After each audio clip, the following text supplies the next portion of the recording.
하나님의 말씀은 신약성경 111페이지입니다. 누가복음 10장 25절에서 37절 말씀입니다. 누가복음 10장 25절에서 37절입니다. 어떤 율법교사가 일어나 예수를 시험하여 이르되 선생님, 내가 무엇을 하여야 영생을 얻으리이까? 예수께서 이르시되 율법에 무엇이라 기록되었으며 네가 어떻게 읽느냐? 대답하여 이르되 네 마음을 다하며 목숨을 다하며 힘을 다하며 뜻을 다하여 주 너의 하나님을 사랑하고 또한 네 이웃을 네 자신같이 사랑하라 하였나이다. 예수께서 이르시되 네 대답이 옳도다. 이를 행하라. 그러면 살리라 하시니 그 사람이 자기를 옳게 보이려고 예수께 여짜오되 그러면 내 이웃이 누구니이까? 예수께서 대답하여 이르시되 어떤 사람이 예루살렘에서 여리고로 내려가다가 강도를 만나매 강도들이 그 옷을 벗기고 때려 거의 죽은 것을 버리고 갔더라. 마침 한 제사장이 그 길로 내려가다가 그를 보고 피하여 지나가고 또 이와 같이 한 레위인도 그곳에 이르러 그를 보고 피하여 지나가되 어떤 사마리아 사람은 여행하는 중 거기 이르러 그를 보고 불쌍히 여겨 가까이 가서 기름과 포도주를 그 상처에 붓고 싸매고 자기 짐승에 태워 주막으로 데리고 가서 돌보아 주니라. 그 이튿날 그가 주막 주인에게 데나리온 2를 내어주며 이르되 이 사람을 돌보아 주라. 비용이 더 들면 내가 돌아올 때에 갚으리라 하였으니 네 생각에는 이 세 사람 중에 누가 강도 만난 자의 이웃이 되겠느냐? 이르되 자비를 베푼 자니이다. 예수께서 이르시되 가서 너도 이와 같이 하라 하시니라. 아멘. 할렐루야. 네, 제가 안경을 찾았습니다. 지금 웃으시는 분들은 이제 어제 말씀을 들으셨기 때문에 장모님께서 찾아주셨어요. 근데 찾아주시고 아직 저를 안 주셔가지고 어저께 그 안경 그대로 끼고 왔습니다. 제가 잠깐 워싱턴에 방문했을 때 이야기를 좀 잠깐 나눠보면요, 제가 성경박물관하고 또 자연사 박물관 또 조폐공사 하는 곳도 방문을 했어요. 미국 조폐공사는 안에 들어가 보니까요, 참 그렇게 많은 돈들은 처음 봤어요. 이제 그 기계에다가 돈을 계속해서 찍어내는 모습을 이제 잠깐 유리 바깥에서 보여줍니다. 그러니까 이만한 거에다가요, 이 지폐 50매가 이렇게 있어요. 막 1불짜리, 5불짜리, 100불짜리가 이렇게 있는데 그 단이 쌓아놓으니까 막 이 정도가 또 막 이렇게 있는 거예요. 아, 저기서 한 장만 줘도 나는 괜찮은데 이 생각을 하면서 또 무슨 생각이 들었냐면, 아, 일하는 사람들은 저게 돈으로 보일까 그냥 종이로 보일까 이런 생각을 좀 해봤어요. 욕심이 있지 않을까? 한 장 가져가고 싶은 마음이 있지 않을까? 근데 그 마음이 있으면 일하기 어려울 겁니다. 그렇죠? 그런데요, 저한테 더 기억에 남는 곳은 바로 조폐공사 거기가 아니라요, 바로 홀로코스트 박물관입니다. 이 박물관이 2차 세계대전이 일어났을 때 유대인들 학살을 당하고 어려움을 당했던 그 나치의 만행과 피해를 입었던 모든 나라들 역사들을 이렇게 기념해 놓았고 그 당시의 상황에 대해 알려주는 곳이었어요. 입장하자마자 남자 아이디 카드가 있고 여자 아이디 카드가 있습니다. 그 남자 아이디 카드 꼭 가지고 가라 그러더라고요. 그래서 그걸 받아서 보니까 여권처럼 생겼어요. 아주 얇은 작은 저희 전도지 같은 그런 책자처럼 되어 있는데 열어보니까 사진이 조그맣게 있고 그 사람에 대한 정보가 있습니다. 제가 가지고 있는 사람은요, 프랑스 사람이었어요. 이 사람은 아빠는 의사가 되기 원했으나 이 사람은 법을 공부하기 원했고 변호사가 되기 원했던 사람이에요. 그래서 법을 공부하고 있는데 이제 대학을 가서 공부하는데 얼마 되지 않아 전쟁이 일어난 겁니다. 그래서 군인으로 이제 그가 나가서 싸우다가 뭐 한 달도 안 돼서 포로로 잡힌 거예요. 그 포로로 잡혀서 수용소에서 봤던 이야기들을 기록해 놓았는데 그 중에 가장 좀 끔찍했던 것이 한 여성이 눈을 뜨게 한 채로 그의 모든 그 잘라서 안에 있는 그 내장을 꺼내는 것을 보았다라는 이야기를 들으면서 좀 마음이 너무 안타까웠어요. 그 내용들이 다 그렇습니다. 근데 인상 깊었던 곳이 몇 군데가 있는데요, 그 중에 한 곳에 가면요, 이 더럽고 낡은 신발들이 가득 쌓여 있어요. 한 여기 이 정도 그냥 가득 신발들만 있는 거예요. 근데 거기 벽면에 딱 이렇게 써 있어요. 우리는 신발이다. 우리는 마지막 증인이다. 우리는 손주부터 할아버지까지 여러 나라들로부터 온 신발이다. 우리는 피와 살이 아닌 가죽으로 만들어졌다. 우리는 지옥불을 피했다. 바로 희생자들이 신었던 신발들을 전시해 놓았던 겁니다. 계속 구경하면서 마음이 좋지 않았어요. 좀 속도 좋지 않았어요. 그리고 또 한편으로 이런 생각도 들었습니다. 일제의 만행도 있는데, 일제로 인해서 괴롭힘 당한 나라들도 있는데 왜 그것은 이곳에 없을까? 좀 그런 생각도 들었어요. 근데 제가 오늘 이 말씀을 들은 이유 중에 하나는 무엇이냐면요, 피해를 입은 자들도 있지만요, 그 박물관에 또 이러한 코너도 있었습니다. 바로 유대인들을 살려주기 위해서 자신의 목숨을 걸었던 이들이 있어요. 우리가 잘 알고 있는 신들러 리스트 영화도 있지요. 오스카 신들러라는 독일인 사업가가 1100명의 유대인들을 살려주기 위해서 도와주었던 그 일이 있지요. 근데 거기에는 신들러 리스트보다 한 다른 사람이 있습니다. 바로 프랑스의 남부에 있는 샹봉이라는 마을에 목사님이 계세요. 앙드레 트롬이라는 목사님이에요. 이 목사님과 함께 마을 주민들이 유대인들을 살려주자고 해서 열심히 숨겨주기도 하고, 나치들이 찾아왔을 때 내놓지도 않고, 그렇게 해서 살려준 이들이 5,000여 명이 넘는다고 합니다. 근데 이 목사님께서 유대인을 구한 이유가 단 하나였어요. 바로 오늘 본문의 말씀입니다. 성경에서 강도를 만난 이웃을 도와주는 그 마음으로 유대인을 돕고자 했다라는 거예요. 여러분, 오늘 본문의 말씀이 우리에게 가르치고 있는 것은, 또 예수님께서 말씀하고 있는 것은 내 이웃이 누구냐라는 거예요. 또 내 이웃에게 너는 어떻게 행해야 하는 것인지를 예수님께서는 가르쳐주고 계십니다. 본문의 말씀을 다시 살펴보면요, 바로 율법 교사와 예수님의 대화로 이루어지는 겁니다. 율법 교사는 성경에 대해서 너무나도 잘 알고 있어요. 해박합니다. 가르치는 자이기 때문에 잘 아는 자예요. 이런 자에게 예수님께 질문합니다. 이런 자가 예수님께 질문해요. 내가 무엇을 하여야 영생을 얻으리이까? 예수님께서는 답을 하지 않고 오히려 묻습니다. 성경에는 무엇이라고 기록되어 있느냐? 근데 우리가 너무나도 잘 아는 말씀, 또 예수님께서 예전에 들었던 질문 가운데 가장 큰 계명이 무엇이냐라는 그 질문에 대답하셨던 말씀이 오늘 등장을 합니다. 이렇게 말씀하지요. 내 마음을 다하며 목숨을 다하며 힘을 다하며 뜻을 다하여 주 너희 하나님을 사랑하고 또한 내 이웃을 내 몸과 같이 사랑하라. 이 말씀은요, 신명기 6장에 있는 말씀입니다. 그런데 이 말은 정답이었어요. 율법 교사가 말한 것은 정답이었어요. 그런데 오늘 본문에 뭐라고 말하고 있습니까? 자신을 드러내기 위해서, 자신을 옳게 보이기 위해서 또 질문을 합니다. 그렇다면 내 이웃이 누구입니까? 그 질문에 대해 예수님께서 오늘 이 말씀을 하시는 거예요. 바로 우리가 잘 알고 있는 선한 사마리아인. 여러분, 우리의 이웃은 누구입니까? 예수님께서 말씀하시는 이웃과 내가 이웃이라고 생각하는 자가 혹시 동등합니까? 우리가 말하는 이웃, 우리는 이렇게 생각하지 않습니까? 나와 맞는 사람, 나에게 도움을 주는 사람, 나와 관련된 사람, 이 사람은 우리는 이웃이라고 말을 하지만 예수님께서 말씀하시는 이웃은 거기에서 끝이 나지 않습니다.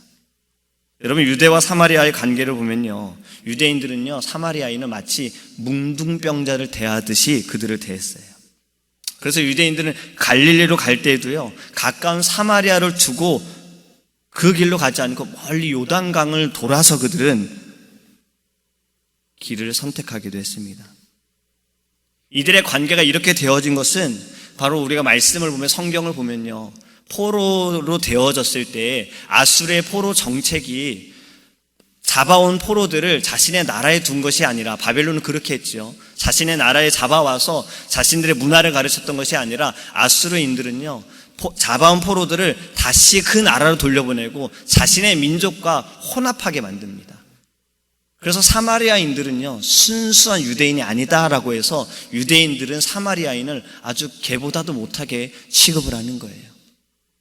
그래서 오늘 말씀에도 예수님께서는 굳이 등장하는 인물을 보면요, 제사장이 등장하고 레위인이 등장하고 그리고 사마리아인이 등장합니다. 너무나도 잘 알고 계시기 때문에 그런 거예요. 유대인들이 사마리아인을 어떻게 대하는지를. 여러분, 우리의 이웃이 누구입니까? 지금 예수님께서 말씀하고 있는 이웃은요, 우리가 생각하는 이웃처럼 내 마음에 맞고 나와 교제하고 나에게 도움을 주는 그 이웃에서 끝나는 것이 아니라 지금 말씀하고 있는 것은 바로 원수까지도 내 이웃이다라고 말씀하고 있는 겁니다. 너가 함께하지 못하는 자, 이 세상이 가까이 하지 못하게 하고 이 세상이 버리는 그들도 너의 이웃이다라고 지금 우리에게 가르쳐주고 계시는 거예요. 하나님을 사랑하고 내 이웃을 내 몸과 같이 사랑하라. 예수님께서는 이것을 몸으로 보여주셨어요. 그것이 바로 십자가잖아요. 하나님을 사랑하셔서 순종하셨고 이웃을 사랑하셔서 우리를 사랑하셔서 예수님께서는 몸소 십자가에 달려 돌아가셨습니다. 여러분, 오늘 이 말씀은요, 사실 마틴 루터 목사님의 마지막 설교였어요. 이 본문의 말씀이요. 자신이 죽을지도, 그 총격을 당해서 죽을지도 모르고 마지막으로 했던 말씀이 바로 이 말씀이었습니다. 근데 마틴 루터 킹 목사님의 설교를 보면 이러한 질문이 있습니다. 제사장과 레인의 모습을 보면서 이러한 생각이 떠올랐대요. 만약 내가 가던 길을 멈추고 강도를 만나 이 사람을 돕는다면 나는 어떻게 될 것인가? 나에게 무슨 일이 일어날까? 여러분, 우리는 이렇게 생각하지 않습니까? 저는 그럴 때가 있었어요. 차를 타고 가는데 어떤 사람이 차가 고장나서 무언가를 하고 있어요. 도와줄 만도 한데, 물어볼 만도 한데, 내가 만약 지금 가다가 길을 멈춰서 그에게 묻는다면, 혹시 도움을 준다면 나의 시간이 뺏길 수도 있고 또 다른 나의 희생이 따라올 수도 있다라는 생각 때문에 우리는 멈추지 않을 때가 있다라는 겁니다. 근데 마틴 루터 목사님은요, 선한 사마리아인 질문에는 이렇게 질문을 했다고 해요. 만일 내가 가던 길을 멈추지 않고 강도당한 이 사람을 피해간다면 이 사람에게 무슨 일이 일어날까? 여러분, 이것은요, 우리 스스로에게도 질문을 해봐야 합니다. 만약에 내가 가던 길을 멈추지 않고 어려운 일을 당한 자 돕지 않는다면 이 사람은 어떻게 될까? 물에 빠져 죽어가고 있는 자가 있는데 내가 수영 못한다고 해서 내가 그냥 지나간다면 그 사람은 어떻게 될 것인가? 더 나아가 아직 예수님을 알지 못하는 자들, 구원의 확신이 없고 믿음이 없는 자들, 그들이 있는데 내가 멈추지 않고 그냥 간다면 그들은 어떻게 할까?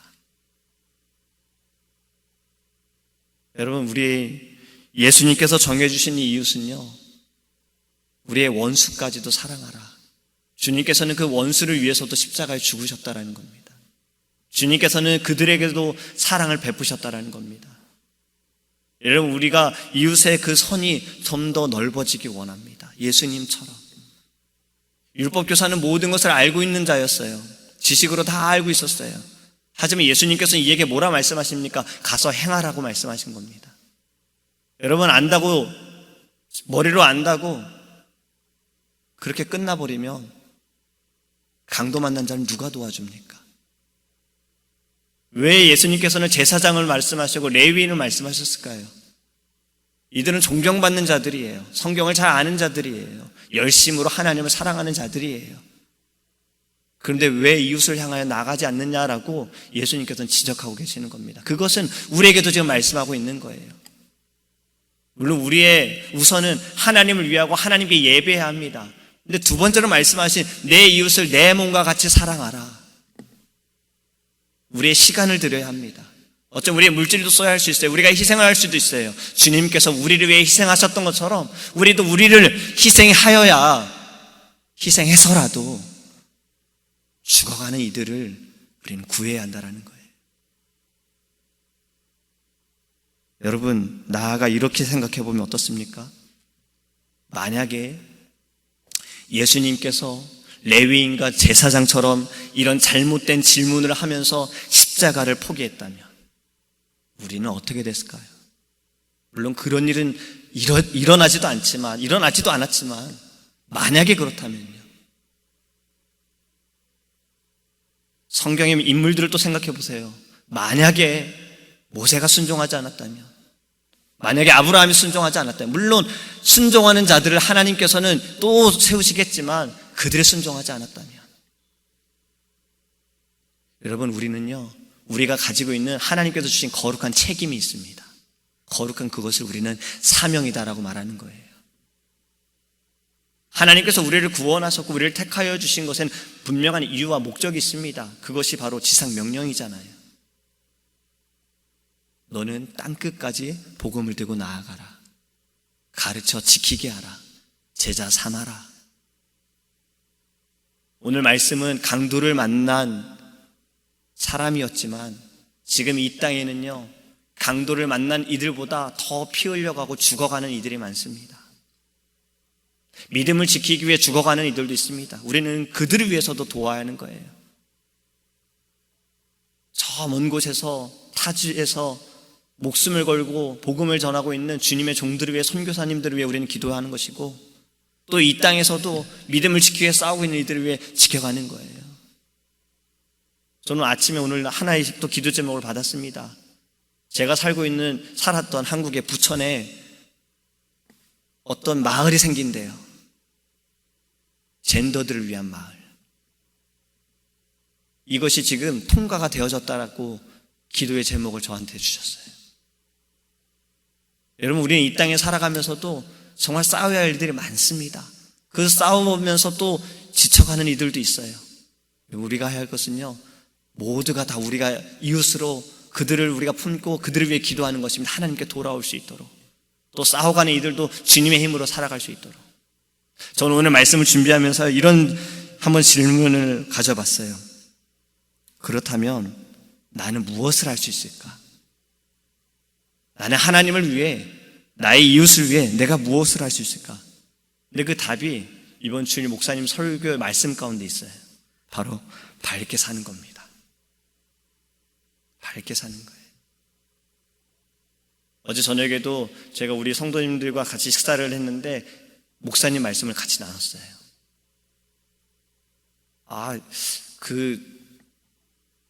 남편 총각 때는 잘 웃었는데 너하고 결혼하고선 잘 안 웃는 것 같아, 이런 농담을 했더니 목사님 말씀 못 들었어 라고 저한테 지적을 하시는 거예요. 한 사람만 웃으면 된다고 하셨잖아. 목사님 그렇게 말씀하셨거든요. 부부 중에 한 명이 웃지 않으면 다른 사람이 웃으면서 분위기를 밝게 만들라고요. 우리가 밝게 사는 것은요, 목사님 말씀하신 것처럼 미움이, 걱정이, 근심이 우리를 지배하는 것이 아니라 빛이신 예수께서 내 안에 임재하실 때 예수 그리스도로 말미암아 우리는 밝게 살게 될 줄 믿습니다. 예수 그리스도의 그 선하심과 인자하심이, 또 예수 그리스도의 그 자비하심이 내 안에 예수님의 빛으로 말미암아 드러나는 것이 내가 할 수 있는 것이구나라는 생각을 한 거예요. 그러니까 내가 무엇을 해야 하는 것이 아니라 내 안에 성령의 충만함으로 말미암아 주님으로 인하여서 하나님을 사랑하고 이웃을 사랑할 수 있다라는 답을 얻게 된 것입니다. 여러분, 우리는 오늘 이 새벽에 기도할 때요, 나의 이웃의 그 한계를 좀 넓게 생각하며 원수를 사랑하라, 사랑할 수 없잖아요. 그럼에도 우리 하나님께 기도하는 겁니다. 그래서 기도하는 겁니다. 하나님, 내가 할 수 없습니다. 내 안에 계시는 주께서 행하여 주시고 그것이 머리로만 아는 것이 아니라 행함으로 나타날 수 있도록 우리는 기도하는 것입니다. 이 아침에 우리가 이것을 오늘 한날을 살아가면서 예수님께서 원하시는 이 선한 사마리아인과 같은 모습, 그 선함이, 주님의 그 선함이, 주님께서 창조하실 때 그 선함이 우리를 통해 회복되어진 역사가 일어나기를 간절히 기도합니다. 우리 기도하겠습니다. 고마우신 하나님, 감사합니다. 하나님, 우리가 다시 한번 우리의 신앙과 믿음을 점검하기 원합니다. 주님, 우리의 이웃은 어디까지입니까? 주님께서 말씀하신 이웃, 원수까지 사랑할 수 있는 마음이 하나님 우리 안에 있기를 원합니다. 우리가 할 수 없습니다. 내 안에 주께서, 내 안에 계신 예수로 말미암아 하나님 우리 안에 사랑이 가득하여서 원수도 사랑하게 하여 주시옵소서. 또 하나님, 기도하는 것은 우리가 질문하기 원합니다. 내가 만약에 이 길을 피해 간다면 죽어가는 저 사람은 어떻게 될까? 물에 빠져 있는 저 사람은 어떻게 될까?